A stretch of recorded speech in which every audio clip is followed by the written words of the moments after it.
So এখন আমরা second পার্টে চলে এসেছি, সেটা হচ্ছে যে রেস ভালভ স্প্রিং।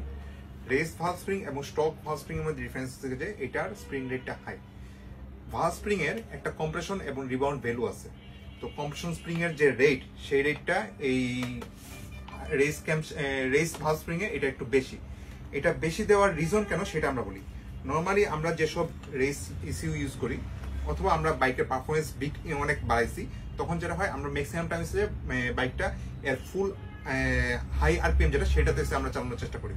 এই সময় যেটা হয় ভালভটা খুব স্পিডে আপ ডাউন হয়ে থাকে, প্রচন্ড স্পিডে, এবং সেইখানে ভালভ যে ডাউন হইতেছে সেটা কিন্তু ক্যাম ভালভে পুশ করতেছে, কিন্তু ভালভ যে উপরে যাচ্ছে সেটা পুরোপুরি নির্ভর করেছে এই স্প্রিং এর উপরে।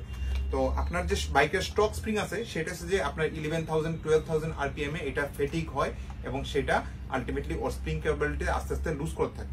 তখন যে জিনিসটা হয় এটা হচ্ছে যে ভালভ ফ্লোট হয়।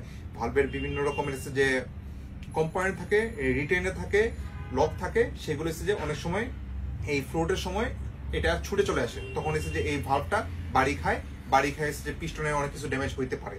তো ভালভ ফ্লোটটা হইলে কিরকম ফিল হয় সেটা আমি একটু আপনার এক্সপ্লেন করি এখন। ওকে, সো আমরা ভালভ ফ্লোট নিয়ে একটু এক্সপিরিয়েন্সড মানে ফিজিক্যালি একটু বোঝানোর চেষ্টা করি। ভালভ ফ্লো জিনিসটা হচ্ছে আপনি ধরেন যে আপনি এখন এসে যে জুকেন ইউজ করতেছেন এবং জুকেন ইউজ করে আপনি গাড়ির ইঞ্জিনের আরপিএম লিমিটটা আনলক করছেন। এটা এখন 12,500 আরপিএম এ R15 এর আপনার ইঞ্জিনটা চলতেছে। আপনার স্টক ভালভ স্প্রিং লাগানো এবং ভালভ স্প্রিংটা অনেকদিন চলার কারণে এবং হাই আরপিএম এ চলার কারণে ভালভ স্প্রিং এর কেবলটি নষ্ট হয়ে গেছে, ওর স্প্রিং রেট আর আগের মতো নাই, মেটেরিয়াল স্টিল মেটাল এটা হচ্ছে যে ড্যামেজ হয়েছে।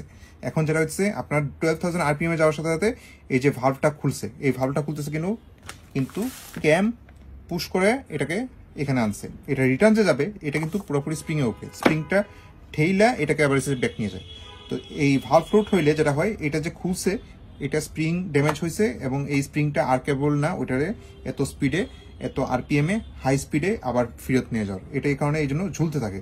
এটা পুরোপুরি ক্লোজ হয় এই ওপেন অবস্থাতে আছে এবং অলরেডি যে পিস্টনটা সেটা টপ ডেড সেন্টারে আসছে, আইসে আসতে পিস্টনে এবং ভালভের মধ্যে একটা বাড়ি খায় এবং অনেক ক্ষেত্রে এরকম কেস হয় আইদার স্প্রিং ভাঙে, আপনার ভালভের রিটেনার ভাঙে, ভালভ নিজে ড্যামেজ হয়ে সেটা হচ্ছে যে পিস্টনের সাথে বাড়ি খায়, আপনার ইঞ্জিন ড্যামেজ। তো এইসব রিজনে আমরা হচ্ছে যে এই ধরনের রেস স্প্রিং ইউজ করে থাকি। এটার স্প্রিং রেটটা অনেক হাই এবং এটা সুন্দর মতো 13,000 13,500 আরপিএম এ সুন্দর মতো এটা ক্লোজ করতে হেল্প করে, কারণ এটা স্প্রিংটা টাইনা ধরে আসছে যে ভালভকে আবার জায়গা মতো ক্লোজ পজিশনে নিয়ে আসে।